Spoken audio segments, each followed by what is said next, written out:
All right. Happy Thursday, guys. Happy Thursday. I think we're live right now. I'm not going to have a total of no viewers, but I'll keep this on. I just came off of hitting a really nice workout the one of the day that we program at the gym. It was 3 rounds for time. We got to do 30 box jumps at 24 or 30 inches, 40 regular push-ups, good old-fashioned chest to the ground, full extension to the top push-ups, and then 50 sit-ups. So 20, 30, 50 times two, fitted into the noon class. I got fortunate. We had a couple of veteran CrossFitters, and I asked if yes, we could kind of work out together. They were excited about it, so we knocked it out together. It was super safe, super fun, and don't get the chance to do that very often. It's kind of fun to work out with someone else instead of by myself. So I appreciated it, and brought me here with just a little bit of thoughts. One of the members that trained with me at noon today is just she's known for her tenacity. She's someone that I never have to push to work harder. I never have to say turn it on. And it got me to thinking about how often is it appropriate to train this way. Now, there are experts in this field of CrossFit that are far more experienced than I am in terms of coaching elite level athletes. I've owned a CrossFit box for about a decade, just over a decade now, been in the fitness industry for 19 years. And there's this dichotomy that I hold within myself actually about intensity and about how hard you should push and when you should push. So I thought I'd come up here and like give me a deep thoughts by Jack Candy moment and try to ramble on hopefully coherently on my thoughts on the process. Because on one hand, I subscribe 100% to the CrossFit methodology. I mean, intensity is that single variable that will determine how effective your training is. It's the one thing you control most as an athlete, how hard you can go through, at any one point in time. And it's also going to give you the most return on that investment.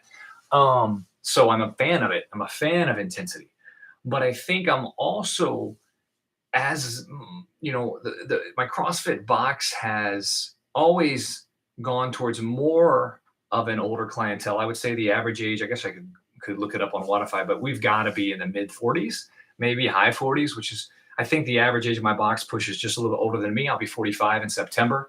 And not that it matters, because you need intensity at every age. I train a 73-year-old who works her tail off and trains proper intensity in front of me and crushes it.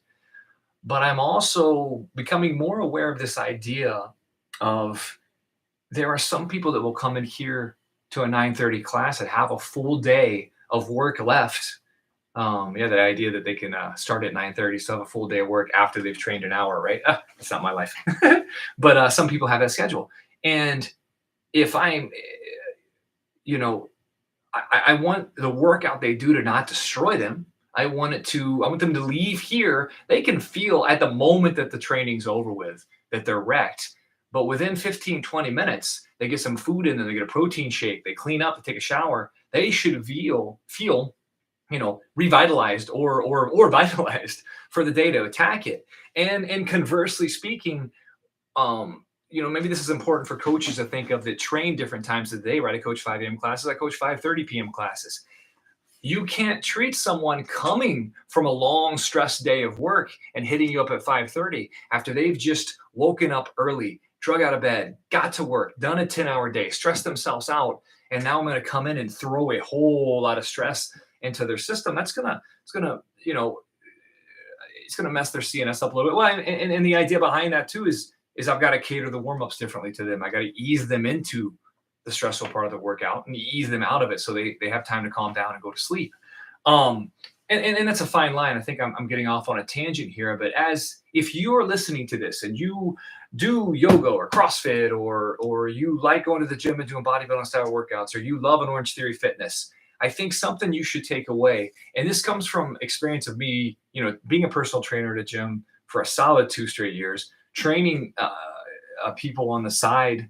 It was a personal training business. Why I taught at a Taekwondo school for 5.5 years, and then running my own affiliate for the last decade plus.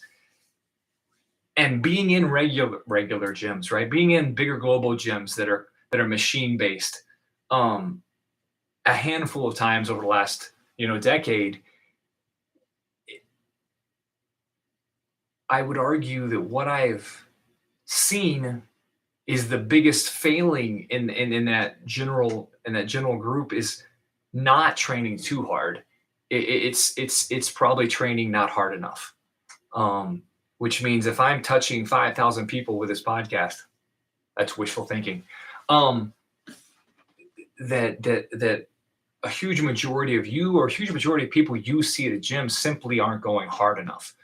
And I think it comes back to this idea of to be trite or to be using a cliche is that you've got to be feeling uncomfortable when you're training. Now there's form and there's safety that without, I mean, we could talk about that, but that's a whole sidetrack, right? Yeah, you got to do it safely, you got to do it correctly, but you've got to work hard. If you want to give your body a reason to change, you've got to, first off, and I guess with this, at least in the food, you got to create an internal environment that's conducive to change. That's nutrition. That's a whole other conversation. But you also have to give it enough external stimulus that it has no choice but to change. And doing easy things won't do that. So if I leave you with one thought, I don't want to be on here too long today. I'm already 6 minutes. I was like, I'm going to hop on for a quick 3 or 4, 6 minutes later, right? Leave you with one thing that, if you're training 5 days a week, well, let's do 2 things. Thing number 1, consistency of a bad workout program trumps the best workout program that you do every once in a while, right? Go consistency. What's consistently? I mean, 5 days a week, period, right? 5 days a week, not walking, 5 days a week. And then when it comes to intensity, you should feel like you are working hard, right? It should get you sweaty 5 days a week, right? I think for general public, for general conversation, you can use that as a pretty good guideline. You guys have any questions? You know where to find me. You can find me on Facebook. You can find me here. Those of you that are new who are seeing this, my name is Rob Vest. I own CrossFit Williamsville. It's a brick and mortar CrossFit box just outside of Buffalo, New York, right by the airport. Come visit. Got any questions? Let me know. Have a great rest of your Thursday, guys.